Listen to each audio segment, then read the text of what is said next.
You're walking into a room you've never been in before, a friend's new apartment, a restaurant you booked last week, and for exactly 2 seconds, your whole body insists you've stood in this exact spot before. Not roughly, not kind of, not close. Exactly. You know you haven't. You can prove you haven't. And it doesn't matter. The feeling arrives anyway, fully formed, uninvited, and gone before you can even turn to say something about it. You call this déjà vu. It feels like a glitch, a flicker in the tape. But the real answer is far stranger. That flicker isn't your memory malfunctioning. It's your memory checking its own work, out loud, for a fraction of a second, and you're catching it in the act. For a long time, nobody could explain that with anything better than a shrug. That changed once researchers started asking a sharper question. Not why does this feel like memory, but what if it partially is? A psychologist named Cleary at Colorado State University built her career around that question. Her theory is called Gestalt familiarity. Your brain doesn't usually remember entire scenes. It remembers layouts, shapes, spatial arrangements. Cleary used virtual reality to test this. She had people explore digital scenes, then later showed them a brand new scene sharing the same spatial layout as one they'd seen before, dressed up differently. Different furniture, different purpose entirely. People reported déjà vu, not because they remembered the scene, because they half remembered its skeleton. Here's the part that should stop you. Your brain was right. It had seen that layout before, just wearing a different outfit. The feeling wasn't lying to you.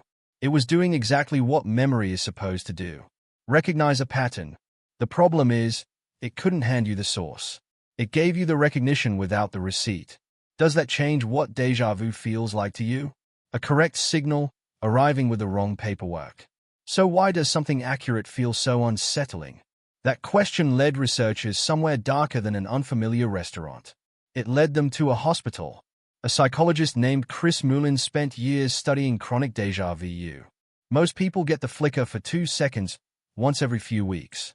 Mullin worked with patients, some with dementia, some with epilepsy, who experienced it constantly, not as a rare visitor, as a near-permanent resident. One patient insisted he'd already had the exact same doctor's appointment every single time he walked in. Another refused to watch the news because every broadcast felt like a rerun, word for word. That's the recognition system stuck in the on position, firing constantly, with nothing to fire at. He wasn't confused about what a memory was. He was certain. The certainty itself was the problem. And here's the useful part. In those patients, the familiarity signal fired without any real pattern match behind it. Broken output, correct feeling output, disconnected from the world. Which means your own fleeting, 2-second version isn't the malfunction. It's the opposite.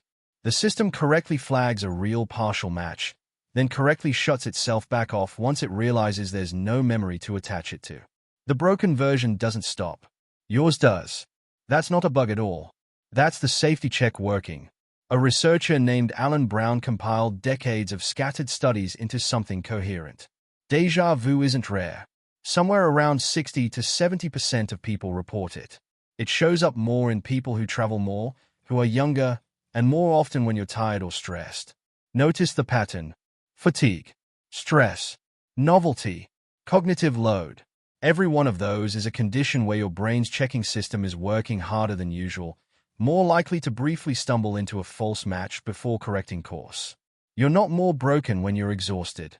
You're more exposed. The gears are just easier to hear turning under those conditions. Déjà vu also fades with age, which seems backwards. Older adults have far more stored experience to draw false matches from. But more raw material isn't what triggers that flicker. A well-calibrated checking system is, and that system runs a little less sharply with age. Fewer false matches slipping through means fewer flickers. Not an emptier vault, a quieter alarm. So here's what's happening in that 2-second flicker. Your brain notices a partial spatial match between now and something stored away. It flags that match as familiar, exactly as it should. It briefly fails to locate the actual source. And then it corrects itself, telling you this isn't a real memory, and the feeling dissolves as fast as it arrived. That correction is the part nobody notices, because it happens instantly. But it's proof the checking system caught its own near mistake and fixed it before you acted on false information. Now hold that against your own life. How often have you gotten a flash of certainty about a person or a decision, and instead of trusting it, second-guessed it into the ground because it didn't come with a clean explanation attached? Déjà vu is a small, harmless preview of that exact tension.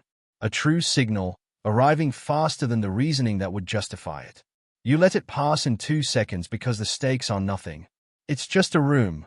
But the same architecture runs underneath bigger moments too. The read on a stranger you can't quite explain. The sensor plan has a flaw you haven't located yet. You've been trained to distrust any feeling that shows up without evidence walking in front of it. Déjà vu is proof your brain routinely runs the check first and produces the paperwork later, if at all. That doesn't mean every gut feeling deserves blind trust. But the absence of an explanation isn't proof of an absence of information. Sometimes the explanation just hasn't caught up yet. One more detail worth sitting with. Déjà vu almost always ends the moment you try to explain it. Chase down where that room came from, and the feeling collapses before you get an answer. It doesn't want scrutiny. It only wants acknowledgement. So the next time you walk into somewhere new and your whole body insists you've been there before, you don't have to explain it away as a glitch anymore. You know what it actually is now. Not a flicker in the tape. It's the quiet sound of your own mind checking its work, catching a near match, and closing the file correctly, right in front of you, before you even knew it had opened.